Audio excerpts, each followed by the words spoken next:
কিশোরগঞ্জ এক আসনে বিদ্রোহী ও ১১ দলীয় জোটের প্রার্থীর চাপে অনেকটা কোণঠাসা বিএনপি মনোনীত প্রার্থী। আসনটিতে দীর্ঘদিন আওয়ামী লীগের রাঘব বোয়ালরা থাকলেও উন্নয়নের ছোঁয়া লাগেনি সদর ও হোসেনপুরে। যিনি শহরের উন্নয়ন ও নাগরিক সেবা দিতে পারবেন এমন প্রার্থীকেই আগামী বেছে নেবেন ভোটাররা। কিশোরগঞ্জ থেকে আব্দুল্লাহ মামুনের রিপোর্ট। ছবি তুলেছেন মোখলেসুর রহমান, সাথে ছিলেন স্থানীয় প্রতিনিধি মারুফ আহমেদ। এক সময়ের প্রবাহমান নরসুন্দা নদী তীরে গড়ে উঠেছে অপরিকল্পিত নগর কিশোরগঞ্জ শহর। সদর ও হোসেনপুর উপজেলা নিয়ে কিশোরগঞ্জ এক আসনটি দীর্ঘদিন আওয়ামী লীগের প্রয়াত নেতা সৈয়দ আশরাফুল ইসলাম এখানে এমপি ছিলেন। শহর কিংবা হোসেনপুর কোথাও উন্নয়নের ছোঁয়া লাগেনি। এছাড়া তার আমলে এখানকার মানুষ ভোটাধিকার থেকে বঞ্চিত ছিল।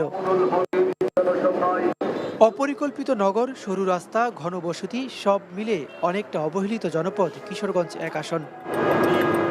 যিনি জনগণের জন্য কাজ করবেন, ভোটাররা আগামীতে তাকেই নির্বাচিত করতে চান।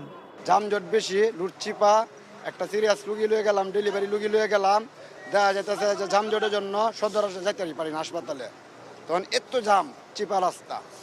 এই রুটগুলি বড় করুক, সুন্দরভাবে যাতে একটা ভরপুর ফ্লাইওভার করে এবং রাস্তাঘাটে যাতে শহরে যাইতে পারি সুন্দরভাবে, যানজট নিরসনে করে।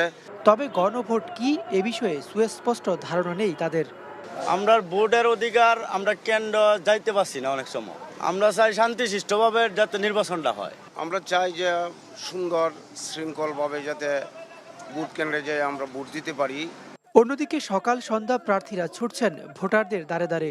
উঠান বৈঠক, সভা সমাবেশ আর লিফলেট বিতরণ করে ভোট চাইছেন তারা, দিচ্ছেন উন্নয়নের নানা ফিরিস্তি। আমি নির্বাচিত হলে প্রথমার্ধে এই মাদকটাকে নিয়ন্ত্রণে আনার চেষ্টা করবো। নরসুন্দা একটা খরস্রোতা নদী ছিল একসময়, এই নদীটাকে এখন খালে পরিণত করা হয়েছে। তো আমার চিন্তা আছে এই নরসুন্দাকে একটা খরস্রোতা, বিশেষ করে পানির প্রবাহ যাতে থাকে, নরসুন্দাকে খনন করতে হবে। বিপরীতে মাঠে শক্ত অবস্থানে আছেন বিএনপির বিদ্রোহী প্রার্থী রেজাউল করিম চুন্নু।